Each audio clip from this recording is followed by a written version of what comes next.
the halfway point of the Cricket's 20 days of game. I hope you guys are having fun. What we're going to be playing today, it's a game that if your dog catches, it's going to help a lot. Even if they don't really do it efficiently yet, you can still have fun with it and play with it. So today's game is called Magic Hand. We're going to be playing it to help with healing, loose-leash walking. It's going to help if you're doing competitive obedience or rally. It's going to help with that. And basically, we're going to get our dogs to be catching food beside us on your healing side. And once they're good on one side, you can also train it on the other side. It is good to train on both sides. So once you know that your dog's able to catch in front of you, what you're going to do is get them to catch beside you.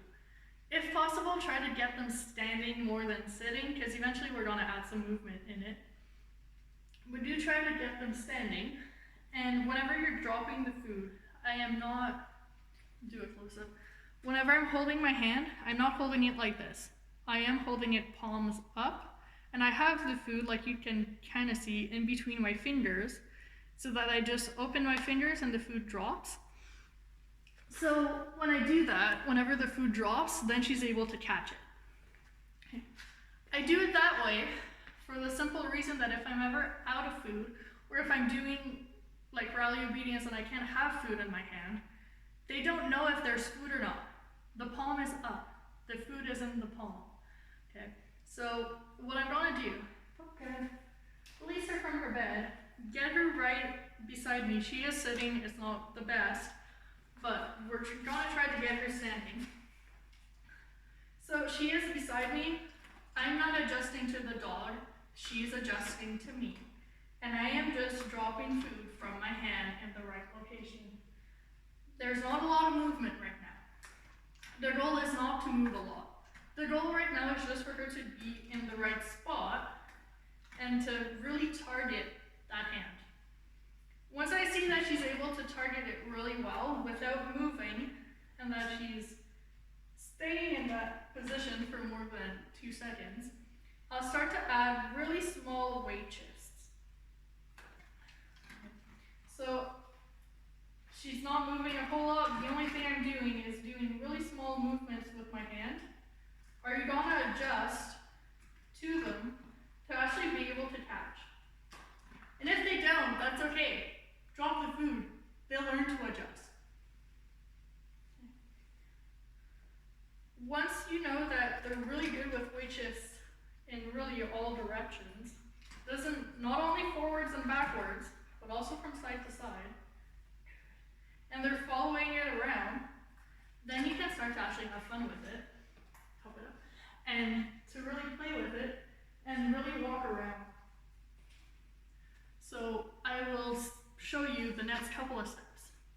So like I said in the previous little clip, you want your dog to be able to do small movements. Okay. It's all about the small one. If they master the small movements and the small weight shifts, it's going to be a lot easier to start moving around. Okay, so get them back in position. I always warm them up before a session, make sure that they're still following correctly. And now I'm making really bigger weight shifts. That's what you do when you're walking. So I'm doing small steps, forwards and backwards, making sure she's following, and then from side to side a little bit. It's all about the small steps. Do keep in mind, if you see it right now, her head, the way my hand is placed, her head is not tilted in like this. If I were to do this every time, it would strain her neck, so I try to make sure her head is fairly straight when I'm doing this. Once you're good with steps, then you can start to walk more normally. Can you do like 2, 3 steps with me before I feed you? Can you turn around? Can you turn around the other way? The left side, if your dog is on your left, is a lot harder than on the right side, because you're turning into them. But if they're following the hand, you should be good, and they should do it. It can take time. Don't rush to get to that step. That's your very last step. I want you guys to pass a lot of time doing small weight chest. Okay. And a lot of time just doing, can you follow my hand? Can you be in the right position? Can you be in a stand? And that's why I want you to get the dog in a stand, because we're going to be moving forwards and backwards. It's a bit harder to do when your dog is sitting down. That's the 10, magic hand, great for proximity, loose-leash walking, focus, disengagement from the environment, engagement with you.